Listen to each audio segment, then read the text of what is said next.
موسی علیہ السلام عیسی علیہ السلام تا او هغه ورکړي شو پیغمبرانو ته د طرفه د رب د دینه لا نفرقو بین احد منهم مونږ جدای نه راولو پمیان د یو تن کېم د دینه چې بعض انبیا منو او بعض نه منو مونږ ټول انبیا منو مونږ قران منو مونږ د انبیا او سنت احادیث منو لا نفرق بعض خلک مونږ حدیث منو د پیغمبر صلی الله علیه وسلم قسم طلاقم پکې اگر پدشت دا ولي لنبی بوئی بخاری پکې چار اوسته او مسلم پکې یو مولا ویلا امام دا صحیح بخاری 70% ټیک دی او 30% غلط دی نو بکواس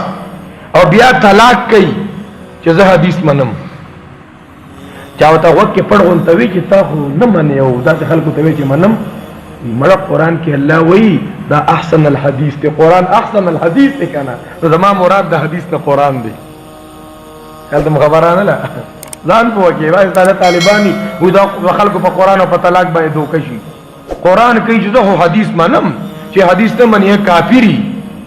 ملګرو ته وی دا حدیث نه مراد قران دی کنه ابي اي حديث بعد يؤمنون دا قران مراد دی دا بعض خلکی دا ټاوټان دا بعض ټاوټ خلکی ټاوټ زکه شي اوټ زکه شي اوټ دا حدیث منو بکواس بکیو ونحن له امام بخاری پسې چې خبرې کوي الله الله چې د امام بخاری نه د امت اعتماد ختم شو دا حدیث الله سوي نشته حدیث بیا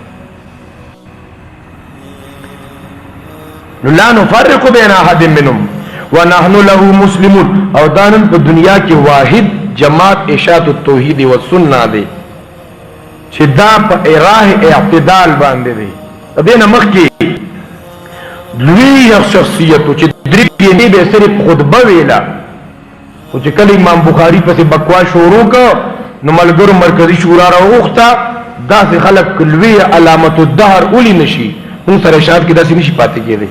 دا خو نور سیاسي جماعتونه چې خلک به ووټ نه راکړي او خلک برانه ووړي او خلک به دی خواشي او دی دا خو د دین کار دی د اشاعت یو خپل پلیټ فارم دی خپل منشور دی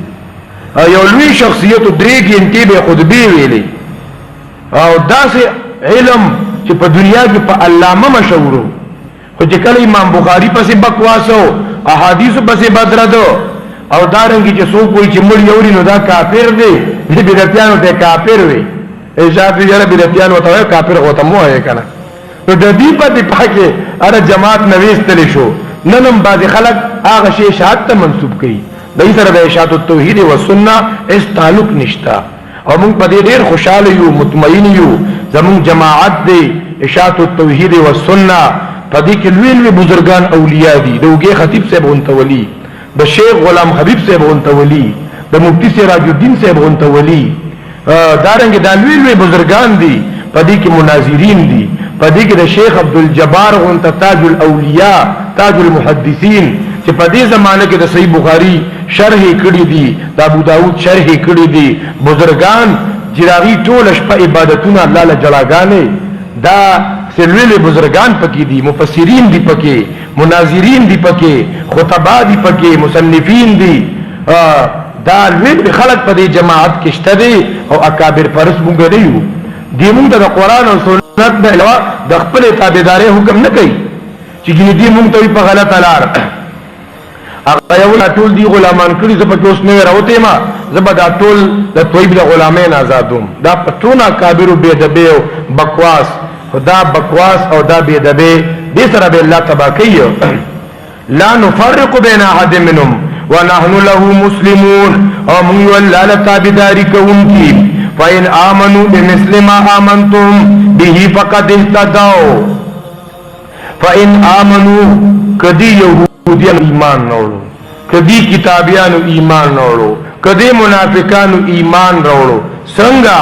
بمثل ما آمنتم پشان د ایمان تاسو اے صحابه تاسو غونته ایمان الله ته پکار دی صحابه غونته ایمان نګته صحابي خیانتګر دی او صحابي بدعت کړي او کنزل مارو داو نو الله سوي دا شان ایمان نوړي صحابه ډېر لوی خلک دي صحابه الصحابه كلهم عدول صحابه ټول عادلان دي بعض خلک بعضی کتابونه وګوري کنه نو اغي کې زیات تر د سیدنا امیر معاویه د عثمان غنی په تاریخي کتابونو کې ای په خلاف ډیر بکواس لیکل شوی چې دغه کتاب وګوري دغه مصنف د غلط نظریات او اثر پر کتاب کې نو ساده سټوډنټ یې نوی ګوري دغه بیا صحابي پسې لګي خبرې کوي ولې معاویه دا چلو لیکو ولې معاویه د یزید د خلافت خبرو لیکلې و دا یوازې معاویه بلا صحابنو چې معاویه د بدنام کی نو کاتبین وحی کی دی نو قرآن ندی اللہ سوین زبیا فَإِنْ آمَنُوا یاد سات سکالر رازیو کلیدر رازیو که ارسوک رازی خو چه پا صحابی گوتا اوچتی اعتراض پی کئی تیسوک پا صحابی اعتراض کی مڑا که بل یو صحابی پا بل صحابی اعتراض کی که یو صحابی بل صحابی پوری خنداو کی نو کئی ہولی دیتا ہوگی دی با صحابو تا بس امیر معاویہ کو ایسا کرنا نہیں چاہیے تا ویتالا داسی لکل نہیں کرنے چاہیے وی نا ولی چدتا ویتالا داسی لکل نیو پکارن دی وی ولی پخپل زان خپکی پخپل لیڈر خپکی فَإِنْ آمَنُوا بِمِثْلِ مَا آمَنْتُمْ بِهِ کہ دی ایمان روڑو پشان دی ایمان تفاغی سرا